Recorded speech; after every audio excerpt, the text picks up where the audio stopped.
आज हम chapter number 2 में एक्सरसाइज 2.3 को स्टार्ट करने से पहले थ्योरम है 2.4 उसको पढ़ेंगे और उस थ्योरम में हम मैथमेटिकली टाइप से इरेशनल नंबर प्रूव करेंगे कि हमारे पास में गिवन है कि root prove that √2 is an irrational number, कि √2 है वो इरेशनल नंबर होता है, ये हमें प्रूव करना है। तो देखिए स्टूडेंट्स, हम √2 है उसको इरेशनल नंबर कैसे प्रूव करेंगे। तो इस क्वेश्चन को हम कॉन्ट्राडिक्ट से प्रूव करेंगे कि हमें क्या गिवन है, इरेशनल नंबर गिवन है और हम रेशनल नंबर लेकर के चलेंगे और फिर कॉन्ट्राडिक्ट द फैक्ट से हम इसको इरेशनल नंबर प्रूव करेंगे। तो देखिए स्टूडेंट्स कैसे करेंगे, तो इसका प्रूफ क्या रहेगा, let √2 is a rational number, कि हमें गिवन था कि √2 है वो इरेशनल नंबर है, तो हमने लेट किया कि √2 इरेशनल नहीं रेशनल नंबर है। और आपको पता है कि जो रेशनल नंबर होता है उसको हम P/Q की फॉर्म में लिख सकते हैं। तो देखिए students, we can write it in form of A/B।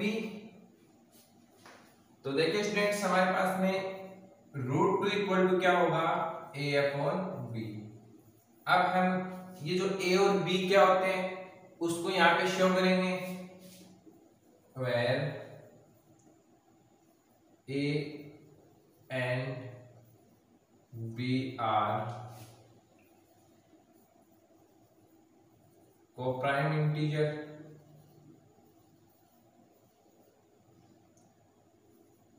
And B not equal to 0, कि हमारे पास में A और B है वो कोप्राइम इंटीजर है और B नॉट इक्वल टू 0। अब देखिए स्टूडेंट्स, मैं दोनों तरफ स्क्वायर करूंगा, तो अब करेंगे on square on both side. जब मैंने दोनों तरफ स्क्वायर किया तो मेरे पास में √2 square equal to A² square आया।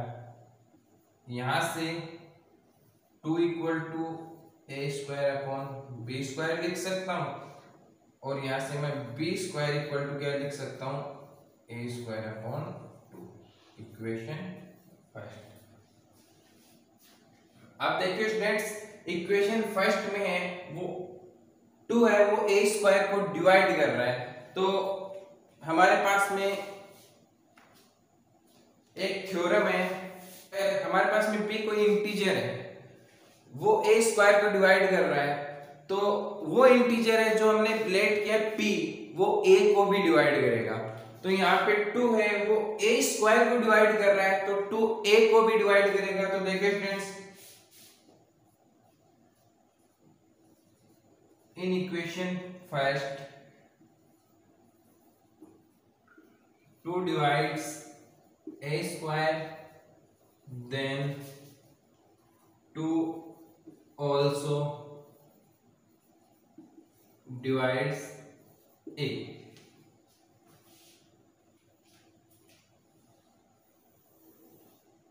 अब देखिए स्टूडेंट्स, 2 है वो A² को तो डिवाइड कर रहा है, अब हम देखेंगे कि जो 2 है वो B² को B को भी डिवाइड कर रहा है या नहीं कर रहा है। तो इसके लिए हमें एक अदर इंटीजर लेट करना पड़ेगा। तो देखिए students, let A equal to 2C where C is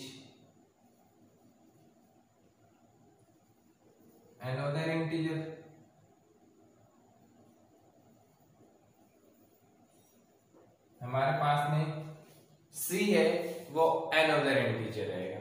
अब देखिए स्टूडेंट्स, इक्वेशन फर्स्ट में मैं a की वैल्यू पुट कर सकता हूं, तो यहां से मैं a की वैल्यू पुट करूंगा तो मेरे पास में देखिए put the value of a in equation first में मैं a की वैल्यू पुट कर रहा हूं, तो यहां से मेरे पास में b square equal to 2c square upon 2। जब मैंने इसको सॉल्व किया तो मेरे पास में आ गया 4c स्क्वायर अपॉन 2, और यहां से मैं लिख सकता हूं b square equal to 2c square. अब देखिए स्टूडेंट्स, c स्क्वायर के साथ में 2 इधर इनटू में मैं इधर ट्रांसफर करूंगा तो मेरे पास में b के डिवाइड में रहेगा, तो c square equal to b square upon 2, इसको मैं इक्वेशन सेकंड कहूंगा। अब देखिए स्टूडेंट्स, 2 है वो b स्क्वायर को भी डिवाइड कर रहा है, तो इसी तरह हम सिमिलर क्या लिख सकते हैं, in equation second 2 divides b square, then 2 also divides b। अब देखिए स्टूडेंट्स, 2 है वो a को भी डिवाइड कर रहा है और b को भी डिवाइड कर रहा है, तो हम कह सकते हैं कि a और b है उसका एक फैक्टर 2 भी है, लेकिन हमने यहाँ पे a और b को कोप्राइम इंटीजर लेट किया था, और कोप्राइम इंटीजर की डेफिनेशन होती है कि वो कोई भी कॉमन फैक्टर नहीं रखते हैं अदर देन 1, केवल 1 को ही वो कॉमन फैक्टर रखते हैं, उसके अलावा कोई भी कॉमन फैक्टर नहीं रखते। तो यहाँ से हमारी जो हाइपोथेसिस थी, जो हमारी परिकल्पना थी, वो रॉन्ग हो रही है, और यहाँ से हम इसको क्या कह सकते हैं, इरेशनल नंबर कह सकते हैं। तो देखिए स्टूडेंट्स, इसको कैसे लिखेंगे, from equation first and second a and b have a factor 2,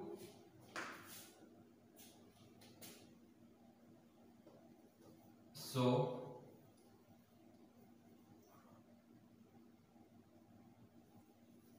contradict the fact that A and B have no common factor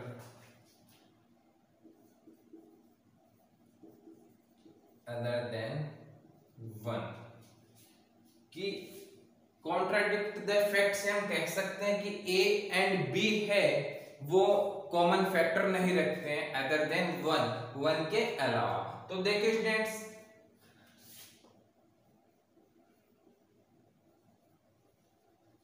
it means that our hypothesis क्या थी, हमारी परिकल्पना क्या थी कि √2 है वो रेशनल नंबर, हमने ये लेट किया था कि √2 है वो रेशनल नंबर, वो हमारी क्या हो गई, रॉन्ग हो गई। It means that our hypothesis √2 is a rational number is wrong, hence √2 is an irrational number। तो देखिए स्टूडेंट्स, इस थ्योरम में हमने क्या किया, इस थ्योरम में हमने सबसे पहले हमें गिवन था कि √2 है वो इरेशनल नंबर होता है, हमें प्रूव करना है। तो हमने इस थ्योरम को कॉन्ट्राडिक्ट द फैक्ट से प्रूव किया है और उसके लिए हमने इरेशनल नंबर के ऑपोजिट हमने उस नंबर को रेशनल नंबर लेट किया और फिर हमने रेशनल नंबर की कंडीशन अप्लाई की कि जो रेशनल नंबर है उसको हम किस फॉर्म में लिख सकते हैं, a अपॉन b की फॉर्म में लिख सकते हैं। और जो a और b थे हमारे पास में वो कोप्राइम इंटीजर थे और कोप्राइम इंटीजर की डेफिनेशन हमें क्या कहती है कि no have common factor other than 1 के अलावा कोई भी कॉमन फैक्टर उनका नहीं होता है। लेकिन जब हमने इनको सॉल्व किया तो हमारे पास में एक कॉमन फैक्टर 2 आया और उससे हमने कह दिया कि a और b है उनके पास में तो कॉमन फैक्टर 2 है, तो हमारी जो हाइपोथेसिस थी, हमारी जो परिकल्पना थी वो रॉन्ग हो गई और रॉन्ग होते ही हमने कह दिया कि हाँ ये क्या है, इरेशनल नंबर है। तो स्टूडेंट्स, अगर आपको नहीं समझ में आई हो, किसी स्टेप में कोई प्रॉब्लम हो तो आप हमें कमेंट करके बता सकते हैं और मिलते हैं हम एक्सरसाइज 2.3 में।